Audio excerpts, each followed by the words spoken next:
Welcome to my YouTube channel. हमारे YouTube channel में आप सभी भाइयों का स्वागत है। देखिए, हम जो पिछला सीरीज जो पार्ट 3 था, पार्ट 3 में यानी कि 50 नंबर तक हम प्रश्न कर लिए थे। हम कंटिन्यू प्रश्न कर रहे हैं, यानी कि बीच में हम बहुत फास्ट चल रहे थे, लेकिन तो उस विद्यार्थियों द्वारा बताया गया सर इसका जो है थोड़ा सॉल्यूशन दे दीजिए, था सर थोड़ा गलती भी दे दिए हैं आंसर।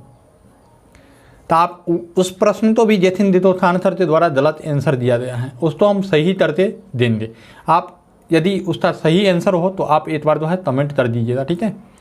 तो हम चलते हैं और देखते हैं क्या है आंसर, क्या नहीं है और क्या क्वेश्चन रहेगा। तो सबसे पहले क्वेश्चन की तरफ हम चलने से पहले आप लोगों को बता दें कि आप ये मेरा सीरीज लगभग जो है शाम में आता है, तो आप कंटिन्यू प्रत्येक दिन शाम में जो है इसे देख ही लें, ताकि एक भी क्या क्वेश्चन आप तो परीक्षा में न छूटे, ठीक है। क्वेश्चन की तरफ हम चलते हैं। भारत के किस राज्य में द्विसदनीय व्यवस्थापिका नहीं है? किस राज्य में नहीं है? तो ये पंजाब में है। अभी तो हम पंजाब में मार दिए, कल के दिन में किसी और राज्य में आ जाए तो क्या करेंगे। तो हम सबसे पहले जानते हैं किस राज्य में है, ठीक है। तो देखिए, बिहार था भाई, यूपी, याद रखिएगा, जोरा में बिहार था भाई, यूपी। दूसरा जो है अब तो हो जाएगा आंध्र प्रदेश था भाई, तेलंगाना, क्योंकि दोनों एक दूसरे के तट के आए हैं। आंध्र प्रदेश था भाई, तेलंगाना, तेलंगाना। तीसरा जोड़ा जो है अब तो है महाराष्ट्र और कर्नाटक, महाराष्ट्र एवं कर्नाटक। तो आप तो ये 6 राज्य तो याद रखना, इस 6 में जो है द्विसदनीय यानी विधान परिषद, इसमें जो है क्या है, विधान परिषद है। अब थोड़ा चलते हैं विधान परिषद की व्यवस्था, अनुच्छेद, यानी कि विधान परिषद होगा, विधान परिषद की व्यवस्था किस अनुच्छेद में है? तो 169 अनुच्छेद में है, ठीक है। विधान परिषद की गठन, अब पूछेगा विधान परिषद की गठन, विधान परिषद की गठन आप लोग हमारे साथ लिख ले तो बेहतर रहेगा, क्योंकि जितना हम बता देते हैं वो काफ़ी है। तो ये 171 में है। उसके बाद विधानसभा की संरचना, देखिए विधान परिषद है और हम विधानसभा लिख रहे हैं। विधानसभा की संरचना, विधानसभा की संरचना जो है 170 में है, ठीक है। अब विधानमंडल का गठन, विधानमंडल का गठन 168। देखिए थोड़ा सा हम लेके दिखाना चाहेंगे कि विधानमंडल, देखिए ये डायग्राम के द्वारा दिखाएंगे। विधानमंडल तो होते हैं, विधानमंडल में दोनों होते हैं, इधर विधानसभा और दूसरा जो होते हैं विधान परिषद। विधान परिषद अधूरा लिखते हैं, आधा लिखते हैं। तो विधानमंडल का गठन जो है, देखिए ऊपर में विधानमंडल का गठन ये जो है 168 में है, ठीक है। और इसमें राज्यपाल भी होता है, ठीक है। तो राज्यपाल तो अभी हम छोड़ते चलते हैं।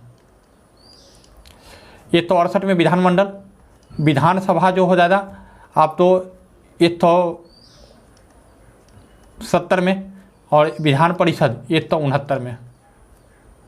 देखिए तो इसे बना है 169, ठीक है। तो यहाँ से जो है प्रश्न पूछे जाते हैं, आप इसको जो है याद कर लीजिएगा। नेक्स्ट में चलते हैं। कौन से मूल अधिकार केवल भारतीयों को प्राप्त हैं? तो इसमें गलत दिया हुआ, गलत क्या दिया हुआ है इसमें जो है आप जोड़ लीजिए 15, 16, 19, 29, 30, एक अनुच्छेद और जोड़ लीजिए। तो ये आपका जो है 5 अनुच्छेद केवल भारतीयों को प्राप्त है। कितना अनुच्छेद? 5 अनुच्छेद। अब आप चाहिएगा कि 15 में क्या है, तो 15 के बारे में सुनिए। कहता है सामाजिक समानता, यानी कि कोई जाति, धर्म, लिंग, संप्रदाय आदि के नाम पर भेदभाव नहीं करेगा। 16 में है जो है नौकरी में समानता की बात करता है। 16 जो है नौकरी में समानता की बात करता है, यानी कि लोक नियोजन में समानता, समान अवसर, ठीक है, लोक नियोजन में समान अवसर। 19 में 6 प्रकार की स्वतंत्रता दी गई है। कितनी प्रकार की स्वतंत्रता? 6 प्रकार की स्वतंत्रता, जो हम पिछले वीडियो में हम बता चुके हैं। 29 में अल्पसंख्यक वर्गों की हितों की रक्षा, 29 में अल्पसंख्यक वर्गों की हितों की रक्षा, और 30 में अल्पसंख्यक वर्गों के लिए कॉलेज की व्यवस्था हो जाएगा। तो ये 5 अनुच्छेद याद रखिए। नेक्स्ट में सत्य कथन तो सुनिए। राज्यसभा में 11 सदस्यों को राष्ट्रपति द्वारा मनोनीत किया जाता है। देखिए 11 सदस्यों तो नहीं बल्कि 12 सदस्यों तो मनोनीत किया जाता है। कितना सदस्य? तो 12 सदस्यों तो मनोनीत। तो ये स्टेटमेंट गलत है। नेक्स्ट में प्रत्याशी तो उसी राज्य का होना चाहिए जहां से वह चुनाव लड़ सकता है। नहीं, ऐसा कोई प्रावधान नहीं है, कहीं का भी हो सकता है। देखिए याद के लिए हम बताएं, डॉक्टर मनमोहन सिंह आसाम से लड़े हैं, जहां पर मैं अभी वर्तमान में हूं। राज्यसभा तो बंद किया जा सकता है, तो राज्यसभा तो बंद नहीं किया जा सकता है। लोकसभा में राष्ट्रपति 2 सदस्यों तो मनोनीत करती है, तो हाँ करती है, यही सही है। ठीक है, जरा इसमें देख लेते हैं। देखिए एक साइड हम लोकसभा लेते हैं, केंद्र में लोकसभा और राज्य में विधानसभा। मनोनीत वाला थोड़ा हम दर्शा देते हैं। अनुसूचित जाति की बात करेगा, अनुसूचित जाति SC ST लिख देते हैं, इसको शॉर्ट में लिख देते हैं SC ST का आरक्षण। जब SC ST का आरक्षण जब लेगा तो ये जो है आप तो 330 में लोकसभा में हो जाएगा, ठीक है, और विधानसभा में जो है आपका 332 में हो जाएगा। एंग्लो इंडियन लीजिए, एंग्लो इंडियन 331 हो जाएगा, और ये विधानसभा में 333। तो देखिएगा ये डायग्राम आपका बन गया, तो आप तो याद रखिएगा। 30 में लोकसभा में SC ST, एंग्लो इंडियन 31 में, विधानसभा में 32 में SC ST, और 33 में जो है यानी 333 नहीं बोल सकते हैं, 333 इसमें है। चलिए नेक्स्ट वीडियो में, नेक्स्ट क्वेश्चन में चलते हैं, वीडियो में नहीं। आइए सत्य कथन तो लिखिए। सत्य कथन सुनिए। वित्त आयोग एक संवैधानिक निकाय है। बिल्कुल एक संवैधानिक निकाय है। ये कथन स्टेटमेंट बिल्कुल सही होता है। वित्त आयोग तो संसद नियुक्त करती है, वित्त आयोग तो संसद नियुक्त नहीं करती है, राष्ट्रपति नियुक्त करती है। वित्त आयोग में 5 सदस्य होते हैं, तो सही 5 सदस्य होते हैं, 4+1 4 सदस्य और एक चेयरपर्सन। एक क्या होते हैं? चेयरपर्सन, अध्यक्ष जिसको हम बोलते हैं। लिखिए हिंदी में लिख देते हैं अध्यक्ष। हर 6 वर्ष के बाद वित्त आयोग का रिपोर्ट पेश होता है। 6 वर्ष से नहीं, 5 वर्ष के बाद रिपोर्ट पेश होता है। तो इस तरह से 2 कथन सही है, तो यहाँ A and C होना चाहिए, लेकिन नहीं है, तो ये आंसर यहाँ आंसर के द्वारा यहाँ दिया गया आंसर जो है गलत है। ठीक है, आप इसको सुधार लीजिएगा। राज्यसभा में जन आपूर्ति हेतु कितनी सदस्यों की आवश्यकता होती है? देखिए हम कल बताएं जन आपूर्ति के लिए 1/10 चाहिए। राज्यसभा में टोटल है 245 का 1/10 करेंगे तो 24.5 आएगा। तो 24 आदमी ले नहीं सकते हैं, तो कितनी आदमी लेंगे? 25 आदमी लेंगे। हमारा आंसर हो जाएगा A। ठीक है, नेक्स्ट में चलते हैं। पंचायती राज का सबसे प्रमुख भाग क्या होता है? पंचायती राज 3 स्तर पर, जिला स्तर पर, जिला पंचायत और ग्राम। तो ग्राम सबसे जो मुख्य भाग होता है ग्राम होता है, ऑप्शन नंबर C। भारत में नए राजनीतिक दल को अनुमति कौन देता है? ये देता है चुनाव आयोग। अनुच्छेद इसका 324 चुनाव आयोग का जो वर्णन है, चुनाव आयोग अनुच्छेद 324 में है, आर्टिकल 324। चलिए, भारतीय संविधान के 44वें अनुच्छेद के अनुसार समान संहिता की परिकल्पना किससे किनके लिए है? तो नागरिकों के लिए है। सिविल संहिता जिसको बोलते हैं। निम्नलिखित में कौन सा एक आदेश किसी व्यक्ति को गैरकानूनी ढंग से बनाए गैरकानूनी ढंग से बंदी बनाए जाने पर उनकी स्वतंत्रता सुनिश्चित करने के लिए उच्चतम न्यायालय द्वारा जारी किया जाता है। तो ये किया जाता है बंदी प्रत्यस्थीकरण। चलिए थोड़ा पानी पी लें, आज पानी ख़त्म है तो बड़ा बोतल है मेरे पास।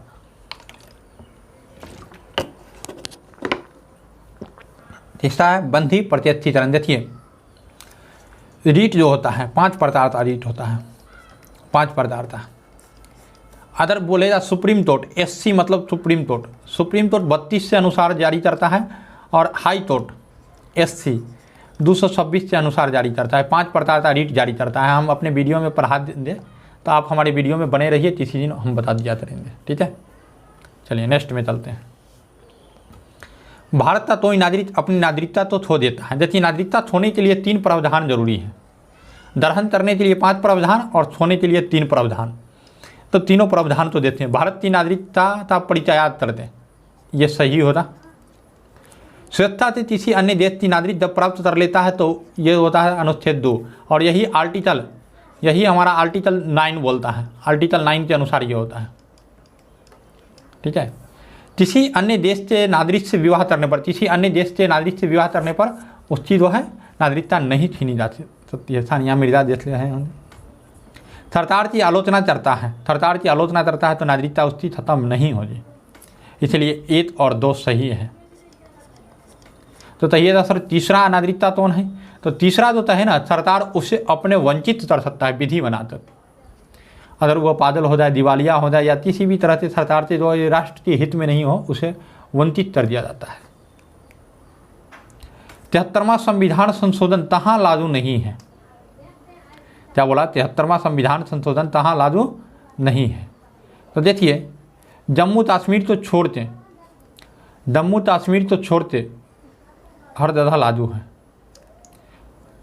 सॉरी, कहाँ लागू नहीं है? तो ये पूर्वोत्तर में लागू नहीं है। मणिपुर में, मेघालय में, नागालैंड में, ये तीनों जगह लागू नहीं है। अर्थात जो हमारा ऑप्शन हो जा नहीं, नागालैंड पर लागू है, जम्मू कश्मीर में लागू नहीं है। 1, 2 और 3 यानी कि ऑप्शन नंबर डी इसका राइट आंसर हो जा। राज्यसभा में वर्तमान में कितने सदस्य हैं? हमने बताया था अभी 245, और संविधान में वर्णित जो है 290 है, ठीक है। चलिए, संविधान निर्माण हेतु संविधान सभा से सदस्यों का हस्ताक्षर तब हुआ, तो ये हुआ 1949। तब 26 नवंबर 1949। प्रस्तावना में आप देखे होंगे आज 26 जनवरी 1949, तो एतद द्वारा आत्ममार्पित, अधिकृत, अधिनियमित और आत्ममार्पित करते हैं लिखा हुआ। तो 26 नवंबर इसी दिन जो है संविधान दिवस मनाया जाता है। कौन सा दिवस? संविधान दिवस मनाया जाता है, ठीक है। नेक्स्ट में चलते हैं। राज्य में राष्ट्रपति शासन किस अनुच्छेद के तहत लाया जाता है? देखिए यहाँ पर जो फिर सर हमारे जो है गलत आंसर दिए हैं। यहाँ पर होगा आपका आंसर राष्ट्रपति शासन 356 के तहत लाया जाता है, लेकिन हमारे सर 365 भी दिए हैं, तो ये गलत है। यानी कि वो ऑप्शन नंबर डी चूज किए हैं, लेकिन ऑप्शन नंबर बी एकदम होगा। आप आँख मूंद के मारिए तो दिक्कत नहीं हो जाती, क्योंकि सर इस तो बनाते नहीं हैं। जो टाइपिंग करता है वो टाइपराइटर होता है, उससे मिस्टेक हो सकती है। पंचायती राज लागू करने वाला 2 राज्य कौन हैं? तो यह है राजस्थान एवं आंध्र प्रदेश। आपातकाल की घोषणा होने के 1 महीने के अंदर किस संस्था से पारित होनी जरूरी होती है? देखिए, तो संसद से पारित होना होता है। संसद का मतलब होता है राज्यसभा और लोकसभा, ठीक है। तो दोनों सदन, ऑप्शन नंबर सी। मौलिक कर्तव्य किस समिति की सिफारिश पर भारतीय संविधान में जोड़ा गया? तो ये मौलिक कर्तव्य जो होता है ये स्वर्ण सिंह समिति के सिफारिश पर जोड़ा गया 1976 में। 42वां संविधान संशोधन, ठीक है, कॉन्स्टिट्यूशन अमेंडमेंट एक्ट। संविधान में स्वतंत्र विदेश नहीं, विद्रोह, गलती है यहाँ, विद्रोह किस संविधान संशोधन के अंतर्गत जोड़ा गया था? तो ये जोड़ा जाए 44वां। इंदिरा गांधी तो थी 42वां संविधान संशोधन में बोल दी कि आंतरिक अशांति और लादी राष्ट्रपति शासन लागू, जिसका फायदा नहीं उठाए, इसलिए अगला सरकार ने 44वां संविधान संशोधन में इसको बदल दिया। चलिए नेक्स्ट में चलते हैं। नीति आयोग के अध्यक्ष कौन होते हैं? ये होते हैं प्रधानमंत्री। कौन होते हैं? प्रधानमंत्री। नेक्स्ट में चलते हैं। पंचायत की वित्तीय स्थिति तो सिफारिश राज्य वित्त आयोग द्वारा किसे की जाती है?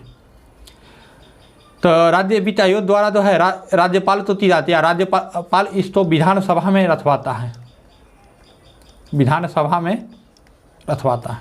ठीक है। नेक्स्ट में,